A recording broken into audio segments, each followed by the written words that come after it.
చిన్నశంకరంపేట రైతు వేదికలో భూభాగ రెవెన్యూ సదస్సును స్థానిక తహసీల్దార్ మన్నన్ ఆధ్వర్యంలో నిర్వహించారు. భూ సమస్యలకు సంబంధించిన దరఖాస్తును ప్రజలు రెవెన్యూ అధికారులకు అందజేశారు. ఈ సందర్భంగా తహసీల్దార్ మన్నన్ మాట్లాడుతూ చిన్నశంకరంపేట మండలంలోని 17 రెవెన్యూ గ్రామాలకు గాను 12 రెవెన్యూ గ్రామాల్లో రెవెన్యూ సదస్సును పూర్తి చేయడం జరిగిందని, మండల వ్యాప్తంగా 1103 దరఖాస్తులు రావడం జరిగిందని, వాటన్నింటినీ పరిశీలించి సమస్యలు పరిష్కరించేందుకు కృషి చేస్తామని ఆయన అన్నారు.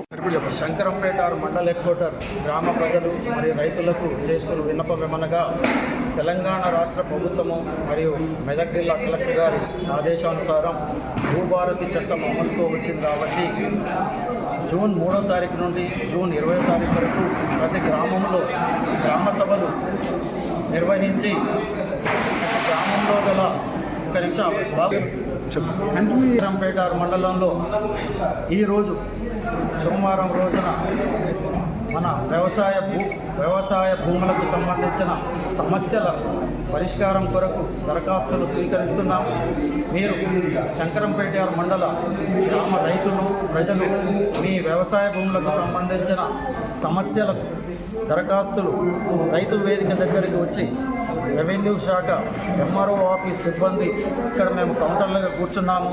మీ వ్యవసాయ భూమికి సంబంధించిన సమస్యల కాగితాలు జిరాక్స్ ప్రతులు తీసుకుని వచ్చినచో మా సిబ్బంది తెలంగాణ ప్రభుత్వము జారీ చేసిన దరఖాస్తు ఫారంలో మీ వివరాలు పొందుపరిచి అట్టి వివరాలకు వ్యవసాయ భూమికి సంబంధించిన సమస్యకు దరఖాస్తు ఫారంతో సహా జిరాక్స్ ప్రతులు తీసుకొని దరఖాస్తును నింపి దరఖాస్తుపై మీ సంతకం తీసుకొని అట్టి దరఖాస్తుకు మా నుండి మీకు రసీదు కూడా జారీ చేయడం జరుగుతుంది.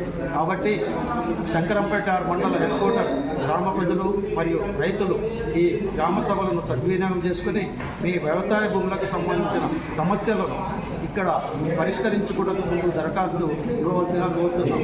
ఇప్పటి వరకు శంకరంపేట మండలంలో 17 గ్రామాలకు గాను శుక్రవారం వరకు 12 గ్రామాల్లో గ్రామ సభలు పూర్తి చేసుకోవడం జరిగింది. రాష్ట్ర ప్రభుత్వము భూభారతి చట్టాన్ని అమలుకు తెచ్చి మరి రాష్ట్రంలో ప్రతి గ్రామంలో మరి రెవెన్యూ సదస్సులు ఈ నెల 3వ తారీఖు నుంచి 20వ తారీఖు దాకా నిర్వహిస్తుంది. అందులో భాగంగా శంకరంపేట మండలంలో 3వ తారీఖు నుంచి మరి 20వ తారీఖు రెవెన్యూ సదస్సులు నిర్వహించబడతాయి. ఈరోజు చిన్నశంకరంపేట మండల హెడ్ క్వార్టర్లో మరి రెవెన్యూ సదస్సు ఎంఆర్ఓ అధ్యక్షన జరుగుతుంది.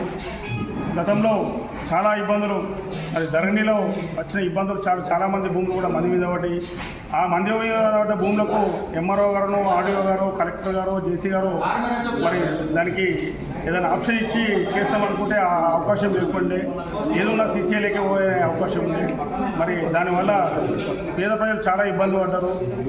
మరి రాష్ట్ర ప్రభుత్వం కాంగ్రెస్ పార్టీ అధికారంలో రాగానే సాదా బైనామా ఇంకోటి భూములు ఎక్స్చేంజ్ ఏదైనా కరెక్షన్ అయ్యి మంది మీద పడితే వాళ్ళకు సంబంధించిన డాక్యుమెంట్లు తీసుకొచ్చి ఇక్కడ ఎంఆర్ఓ గారు దృష్టికి తీసుకొస్తే ఒక 80-90% ఇక్కడనే ఎంఆర్ఓ అధ్యక్షుని ఎంక్వైరీ చేసి మరి పేద రైతులకు న్యాయం చేసేట్టుగా తీసుకొచ్చే ఈ చట్టానికి రాష్ట్ర ప్రభుత్వానికి ధన్యవాదాలు తెలియజేస్తున్నాం.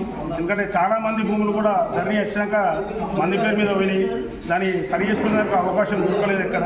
కానీ ఇది ఒక మంచి అవకాశంగా ప్రజలు వినియోగం చేసుకొని మరి కబ్జాలు ఎప్పటి నుంచో 30-40 ఏళ్ళ నుంచి కబ్జాలు ఉంటున్నారు. కానీ వాళ్ళ పట్టాలు సాదా పైన కాగితం తీసుకుంటే పట్టాదారు అమ్ముకొని హైదరాబాద్ ఉన్నా కానీ నేను అమ్మలేదు, నాకు మళ్ళీ ఇప్పుడు పైసలు ఇస్తేనే మళ్ళీ ఇస్తానే ఉద్దేశంకి వస్తున్నారు. మరి అలాంటి వాళ్ళు ఉంటే తప్పకుండా చాలా వరకు కేసులు అవే ఉన్నాయి. మరి తప్పకుండా ఇది ఎంక్వైరీ చేయించి కలెక్టర్ అధ్యక్షన వీరికి మళ్ళీ సాదా పైనంలో వాళ్ళ పట్టా చేయాలని మనస్ఫూర్తిగా కోరుతున్నారు. రాష్ట్ర ప్రభుత్వానికి ధన్యవాదాలు తెలియజేస్తున్నారు.